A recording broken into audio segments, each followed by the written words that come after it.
오늘은 창세기 제12장의 말씀을 가지고 함께 은혜를 나누겠습니다. 창세기 12장부터 마지막 50장까지는 4명의 주요 인물이 나옵니다. 믿음의 조상인 아브라함과 그 아들 이삭과 그 아들 야곱과 또 그의 사랑하는 아들 11번째 아들인 요셉의 그의 생애를 통해서 하나님께서 아브라함에게 해주신 약속이 그 아들 또 그의 아들의 대대로 이룰 때까지 하나님께서 그 약속을 지키시는, 그래서 우리가 믿음으로 하나님의 약속을 믿고 나가는 하나님의 귀한 말씀이 되겠습니다.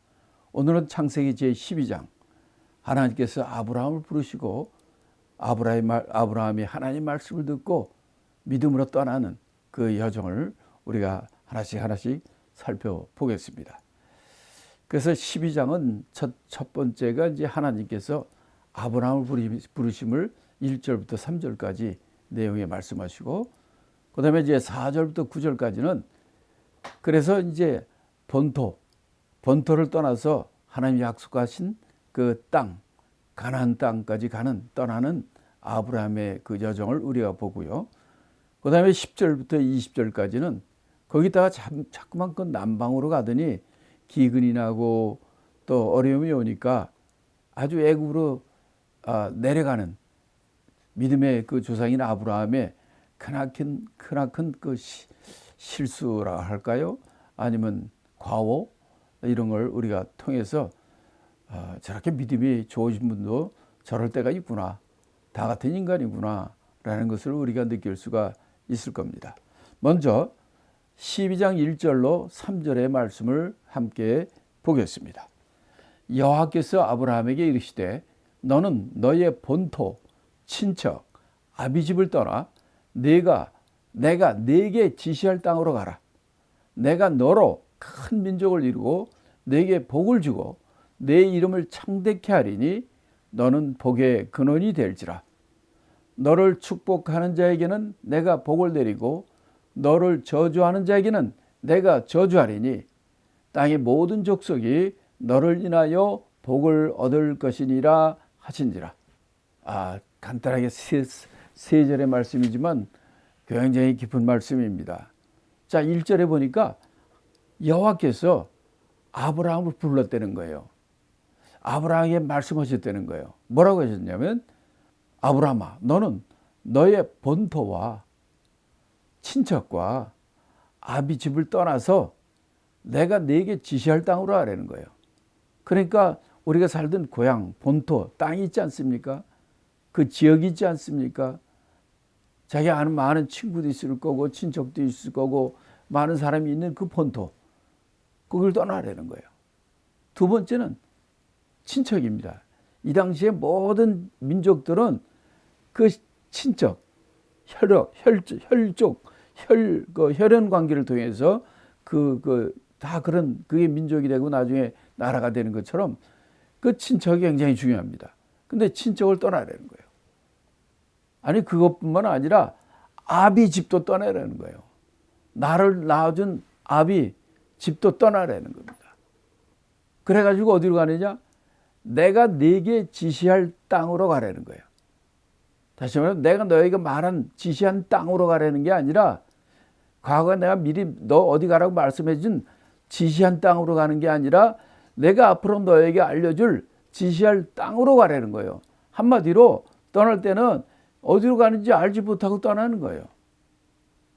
이러니 얼마나 참, 여러분들 이게 우리가 볼 때는 지금 우리가 20세기 21세기 살기 때문에 그냥 그렇구나 이렇게 생각할지 모르지만은, 이 당시 지금으로부터 4,000년 전의 얘기입니다.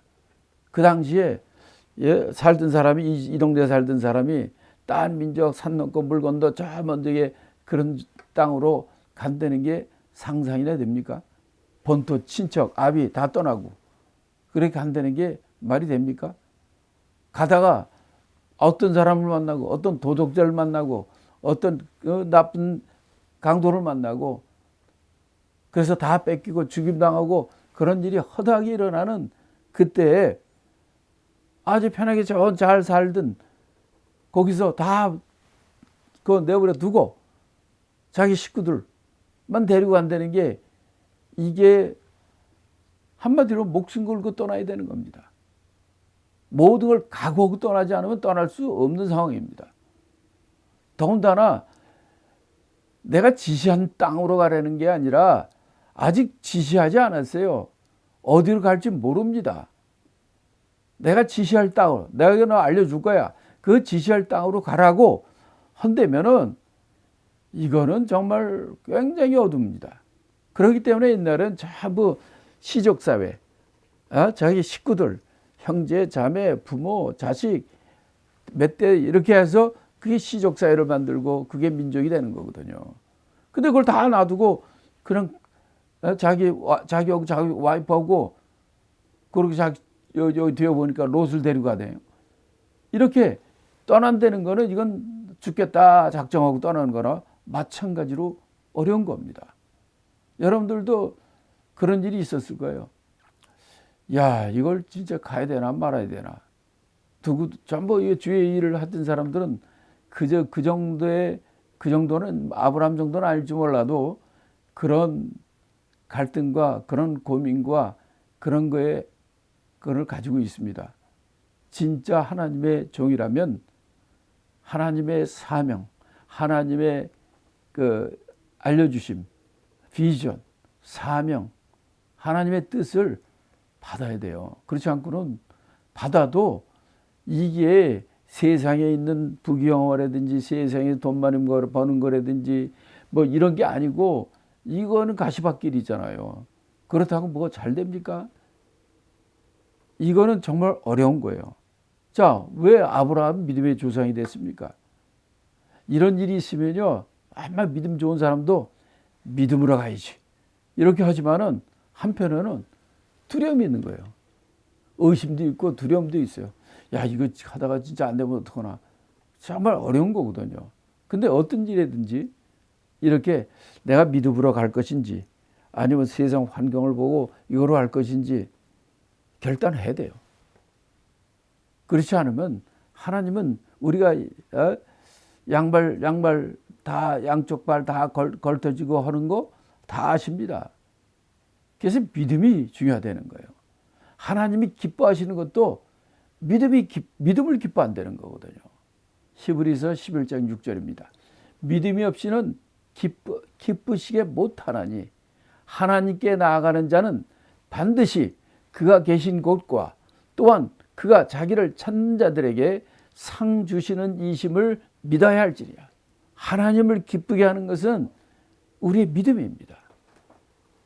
그래서 믿음으로 우리 인생길의 앞길을 나갈 때는 우리가 믿음으로 나가야 되고 그렇게 하나님께 나가는 자는 하나님께서 두 가지 하나님이 계신 것을 알게 되고 또 자기를 찾는 자에게 상 주시는 분인 것을 믿어야 된다는 거예요. 그래야지 하나님께서 그 믿음을 가진 그를 기쁘게 하시고 그에게 상 주시고 그가 계신 것을 하나님께서 아시고 그 길을 인도하신다는 거예요. 세상 일로 하면 도박이죠. 이걸 들 거야 이걸 거야 하실 때 세상에는 그게 도박같이 그런 거지만 우리는 믿음으로 하는 거예요.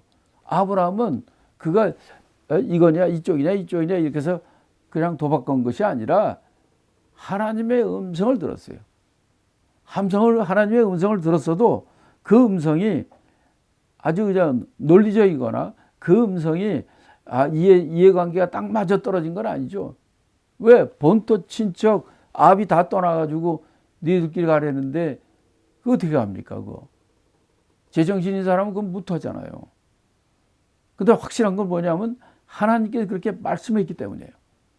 하나님은 믿으신 분이고 하나님은 약속을 지키신 분이기 때문에 그는 그 믿음으로 갔다는 거 아닙니까? 그래서 그가 믿음의 조상이 됐고 그 말씀대로 그가 정말 하나님의 믿음의 조상으로서 하나님의 뜻을 이룬 훌륭한 자가 된 것을 우리가 알 수가 있는 거죠. 자, 여기서도 보면은 2절부터 보면은 하나님께서 그에게 너 이 땅으로 가라. 그러면 내가 너에게 이런 것을 주리라. 얘기를 하는데 2절에 보면 첫 번째가 뭐냐면 내가 너로 큰 민족을 이루겠다는 거예요. 지금은 자기는 와이프가 있는데 와이프가 애도 못 낳아. 나이는 75세가 됐어요. 아들도 없어. 와이프가 애를 못 낳는 사람이야. 그런데 뭐라고 그러냐? 첫 번째 하나님의 그 축복이 뭐냐? 우리에게 주시는 복이 뭐냐면 너로 큰 민족을 이루겠다. 어? 와이프가 애도 못 낳고 아들도 없는데 큰 민족을 이루겠다는 거예요. 이건 참 믿기 어려운 일이죠. 두 번째는 내게 복을 준다는 거야. 하나님 주시는 복, 그 복을 준다는 거야. 이건 많이 포함되어 있죠. 그래가지고 세 번째는 내 이름을 창대케 한다. 온 세상에 아브라함, 그의 이름을 높이겠다는 거예요. 2절에 네 가지를 하고 있어요. 큰 민족을 이루고 복을 주고 이름을 창대케 하고 또는 또 네 번째는 복의 근원이 될지라. 복의 근원이 된다는 얘기는 무엇입니까? 그가 복의 오리지널, 하나님 빼고 그걸 된다는 거예요. 그러니까 아브라함을 통해서 모든 사람이 복을 받는다는 거지. 우리는 그게 무슨 뜻인지 알죠? 아브라함과 다윗의 자손 예수 그리스도의 세계라. 마태복음 1장 1절에 첫 번째 말씀이 그거 아닙니까? 그래서 아브라함 후손을 통해서 예수 그리스도가 오시고 그가 예수 그리스도가 십자가 피 흘려 돌아가심으로 그 피로 우리 죄를 사하시고 그를 믿는 자마다 하나님의 자녀가 되고 천국에 가는 가장 큰 복을 바로 아브라함을 통해서 준다는 거예요. 그래서 아브라함이 복의 근원이 되는 겁니다. 와, 이거 근데 그 당시엔 잘 몰랐을 거예요. 아마 아브라함도. 근데 진짜 이 말씀대로 하나님의 약속의 말씀대로 그것이 이루어지지 않습니까? 복의 근원이 된다는 거예요. 그래요. 그래서 우리가 마태복음을 보세요. 족보 보세요. 아브라함이 이삭을 낳고 이삭이 야곱을 낳고 쭉 나가잖아요. 14대. 그 마지막에 예수님이 오시고 그 예수님이 우리 십자가 죽으심으로 그분이 바로 우리의 그리스도가 되시고 그가 바로 하나님의 아들이 되시고 그를 믿는 모든 자가 하나님의 자녀가 되고 그를 모든 믿는 자가 예수 그리스도와 함께 영원히 천국에서 같이 살게 되는 복 중에 복을 아브라함을 통해서 그 길이 온다는 것을 얘기해 주는 거거든요. 그 다음에 다섯 번째는 3절의 얘기인데 그건 뭐라고 해요? 너를 축복하는 자에게는 내가 복을 내리고 너를 저주하는 자에게는 내가 저주한다. 우리가 이제 많이 좀 헷갈리는 것 중에 하나가 복과 축복입니다. 복이라는 건 진짜 하나님이 복을 주시는 분이에요. 근데 축복이란 단어는 정확히 얘기하면 축자는 빌축자거든. 빌축자. 복을 빈다는 뜻이에요. 그러니까 축복은 하나님이 하는 게 아니라 인간이 하는 거예요. 그래서 너를 축복하는 자에게. 그렇지? 어떤 사람이 아브라함을 위하여 복을 비는 자. 아브라함에게 복을 달라고 복을 비는 자는 그 복을 내가 그에게 내려주겠다는 거예요. 근데 또 아브라함을 저주하는 자에게는 바로 하나님이 저주를 주겠다는 거예요. 그러니까 하나님이 축복하세요. 하나님 저를 축복하세요. 이렇게 하는 말이 아니라 하나님 복을 주세요. 축복은 우리가 하나님 앞에 저 사람을 축복해 주세요. 이렇게 할 수 있죠. 우리가 비는 거니까. 그래서 우리 이제 살다 보니까 우리가 믿는 사람들 가운데서도 이거 막 혼동이 많이 오는 분들이 있는데 그래서 여기서 축복과 저주를 하는 거예요. 너를 축복하고 너를 축복하면 하나님이 복을 주고 너를 저주하면 하나님이 저주하고 복을 비는 거거든요. 예를 들어서 어느 집사님을 내가 축복한다는 말이에요. 그럼 복은 하나님이 오시는 거니까 내가 그에게 복을 달라고 비는 축복을 하니까 하나님이 그에게 복을 준다는 거죠. 이렇게 복과 축복에 대해서 우리가 정확히 알아야 되고 그 다음에 3절 마지막에도 땅의 모든 족속이 너를 인하여 복을 얻을 것이라. 이게 무슨 뜻입니까? 이 세상에 있는 모든 족속이 바로 아브라함 너를 인하여 복을 얻는다는 거예요. 어떻게? 이게 무슨 뜻이냐? 아까 얘기했잖아요. 아브라함을 통해서 아브라함의 후손 가운데로 아브라함과 다윗과 예수 그리스도의 세계라. 그의 아브라함의 후손으로 바로 이 세상을 구원할 예수 그리스도 오잖아요. 바로 그를 통해서 우리 믿는 자는 다 바로 생명을 얻고 영생을 얻고 이렇게 되는 우리의 구세주가 오시는 거예요. 우리가 하나님의 자녀가 되고 천국에 들어가는 복을 얻게 되는 거죠. 그래서 이 세상의 모든 족속이 누구든지 바로 아브라함의 후손으로 오신 예수 그리스도를 믿는 자마다 복을 얻게 되는 거잖아요. 이게 그래서 아브라함이 믿음의 조상이고 아브라함이 복의 근원이 되고 그로 말미암아 우리 모든 사람들이 복을 얻게 될 것이라 라고 아브라함의 창세기 12장에 바로 그 하나님의 명령을 듣고 떠나는 그에게 이런 약속을 주신 거예요. 이건 꼭 아브라함에게만 하는 것이 아닙니다. 이 땅에 있는 모든 자에게 하나님은 여러분들을 사랑하시고 여러분들이 다 구원받고 복을 받기를 원하세요. 그런데 그냥 복은 주지 않아요. 하나님께서 아브라함이 왜 믿음의 조상이 됐느냐? 하나님이 이런 명령을 들을 때 만약 여러분들 가운데서 이걸 보는 여러분들 가운데서도 아브라함에게 하신 이런 사명, 명령을 했을 때 도대체 몇 퍼센트 얼마나 사람들이 이 말을 듣겠냐고요. 여기 살던 여기를 떠나고 가면 강도 만나지 도둑대 만나지 사람 죽이지 다 뺏어가지 거기 어딘지도 모르지 이런 데 떠나갈 사람이 몇 사람이 이렇게 있습니까? 오직 아브라함만이 있었어요 그때.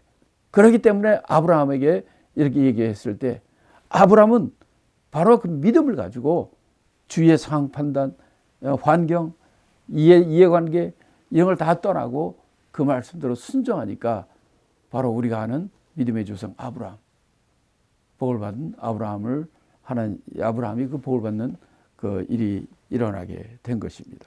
자, 그래서 4장 4절부터 우리가 또 읽어보겠습니다. 이에 아브라함이 여호와의 말씀을 쫓아갔고 롯도 그와 함께 갔으며 아브라함이 하란을 떠날 때에 그 나이 75세였더라. 아브라함이 그 안에 사레와 조카 롯과 하란에서 모은 모든 소유와 얻은 사람들을 이끌고 가나안 땅으로 가려고 떠나서 마침내 가나안 땅에 들어갔더라. 아브라함이 그 땅을 통과하여 세겜 땅 모래 상수리 나무에 이르르니 그때에 가나안 사람이 그 땅에 거하였더라. 아브라함이 그래서 하나님 여호와의 말씀을 쫓아갔다는 거예요. 모든 위험과 고난과 위험을 다 감수하고 믿음으로 떠났다는 거죠. 그때 다 본토와 친척과 아비 다 떠나서 갔죠. 근데 데리고 간 것은 고아인 롯을 데리고 갔어요. 그 아버지는 일찍 죽었잖아요. 나홀은. 그래서 롯은 자기 자식처럼 생각했던 그 고아이기 때문에 그가 같이 따라갔던 것 같아요. 그래가지고 하란을 떠날 때 그 나이가 75세였다는 거예요. 아브라함이 떠날 때 나이가 적은 나이 아닙니다. 75세 때였다는 거예요. 딱 제 나이네요. 75세 때 하란을 떠났다는 거예요. 대단한 믿음입니다. 원래는 갈대 우르를 떠났죠. 갈대 우르를 떠날 때는 아브라함과 그 안에 사레뿐만 아니라 롯도 떠나고 근데 그 아비 데라도 다 같이 떠났잖아요. 다. 그래서 이제 하란에 도착해서는 어떻게 됐냐면 여러분이 아신 것 같이 여기 지도에 보처럼 갈대 우르에서 하란까지 한 900km 됩니다. 그 다음에 하란에서 가나안 땅까지 대개 600km 돼요. 처음에 갈대 우르를 떠나고 하란까지 갔어요. 그때까지 데라 아버지도 같이 갔어요. 근데 하란에서 오래 머물렀어요. 그 이유는 하란을 떠나서 가나안 갔을 때가 바로 뭐냐면 그 아비가 죽은 다음에 떠났어요. 아비도 떠나라고 그랬는데 아버지가 때문에 하란에서 가나안을 가지 못했던 거예요. 근데 아버지가 데라가 하란에서 죽었어요. 그러고 나서 12장 4절인가 5절에서 그러니까 75세에 떠났다 이렇게 돼 있죠. 그러니까 본토와 친척과 아비집을 떠나라고 그랬는데 지금 본토와 친척을 떠나서 하란까지 갔지만 하란엔 이미 친척들이 있었어요. 그래서 데라가 거기 있었던 거예요. 그렇기 때문에 아버지가 데라가 자기가 아버지가 있으니까 데라가 그 대장이 돼가지고 그렇게 하는데 데라가 딱 거기 여기 진치고 앉아 있으니까 이 바로 아브라함이 갈 수가 없었던 거죠. 그래서 그 아버지 데라가 죽은 후에 75세가 됐을 때 가나안 땅으로 가게 된 것입니다. 그래도 아브라함은 이런 많은 장애물이 있고 어려움이 있었지만 하나님의 말씀을 듣고 그러고 어렵지만 가나안 땅에 거기가 어딘지도 모르고 좋은 하나님의 약속의 땅이라니까 야 하나님께서 여기 나에게 참 좋은 땅 많이 아주 그냥 좋은 땅을 하나님 만들어 예비해 놓으셨겠다라고 생각했을 수 있어요. 근데 우리가 오늘 여기서 이제 보시지만은 뭐라고 그랬어요? 6절에 뭐라고 그랬습니까? 가나안 땅에 마침내 들어갔는데 6절에 뭐라고 그러냐면 아브라함이 그 땅을 통과하여 세겜 땅 모래 상술이 남아 이르니 그때에 누가 있었다? 그 땅에 가나안 사람이 그 땅에 거하였더라. 그러니까 처음 들어갔을 때는 하나님이 지시한 그 가나안 땅 거기에 이제 들어갈 때까지 야, 이 땅이 하나님이 약속한 땅이니까 이 고생 이제 다 끝나고 아주 정말 좋은 땅에 들어가겠구나 하고 딱 들어가 보니까 웬걸 거기에 사람들이 바글바글한 거예요. 가나안 땅이 벌써 그 이 세겜 땅에 가나안 사람들이 거기 꽉 깔려 있는 거예요. 아마 그걸 보고 아브라함이 큰 상심했을 것 같아요. 아니면 하나님을 뭐라고 그냥 중얼거리든지 불평을 하든지 그럴 수도 있어요. 왜? 사례 식구들 데리고 짐승 데리고 가축 데리고 다 이렇게 하는데 이미 좋은 땅에는 다 이 가나안 그 땅에 사람들이 살고 있었고 여러분도 아시지만 여기 사람들은 다 목축하잖아요. 근데 이미 그 땅에는 사람들이 많이 살고 있었고 그 사는 사람들이 뭐 하느냐면 다 목축하거든. 근데 이 아브라함도 저 식구들 데리고 왔는데 좋은 데는 다 얘네들 하고 또 그런데 이방인이 들어와가지고 또 한 자리 잡으려고 그러면 얼마나 또 텃세를 많이 당합니까? 그래서 6절까지 뭐라고 합니까? 아브라함이 그 땅에 통과해서 들어가서 처음 들어간 곳이 이 바로 세겜 땅이라 그랬어요. 이 세겜 땅이 어딘지 우리가 아시죠? 세겜 땅은 이 지도에서 보는 것처럼 하란 좌우 위에서 여기 큰 것만 보면 갈대 우루 하란 땅, 가나안 땅 이렇게 돼 있지만 또 이 가나안 땅에서도 좀 위쪽에 세겜이 있어요. 그다음에 이제 저 뒤에 또 나오지만 세겜에서 있다가 거기서 이제 더 있을 데가 없으니까 이 베델로 오고 베델에서 또 없으니까 헤브론으로 오고 헤브론에서도 브엘시에바로 내려오고 이렇게 쭉쭉쭉 내려가는 것을 우리가 봅니다. 이제 뒤에도 얘기 나오지만 그래서 저는 이걸 볼 때 어떤 생각이 드냐면 떠날 때는 아주 그냥 무지갯빛 꿈을 가지고 하나님이 약속한 땅으로 가니까 모든 게 다 준비되어 있을 줄로 생각하고 고생해가지고 여기 도착해 보니까 웬걸 세겜 땅에 보니까 이미 가난 사람들이 있어요. 그래서 더 가축들 먹이고 또 이거 하려니까 목축생활이 돌아다니게 되잖아요. 그렇지 않은 곳을 또 하려고 밑으로 내려와서 베델로 왔고 또 베델에서 있다가 더 마땅치 않으니까 또 헤브론으로 가고 헤브론에서 더 없으니까 브엘시에바 남방 땅으로 가고 이렇게 하나님이 약속의 땅이지만 그냥 거저 얻는 게 없습니다. 이렇게 아브라함은 이 땅에 들어갈 때 그 아주 모든 게 다 준비하고 다 하나님께 너 그냥 오기만 하면 돼. 절대 그런 거 없습니다. 여러분 여기는 롯이 있지만 아브라함이 롯을 데리고 갔지만 롯이라는 사람이 있어요. 이 사람은 이방 여자입니다. 근데 그 시어머니가 나오미예요.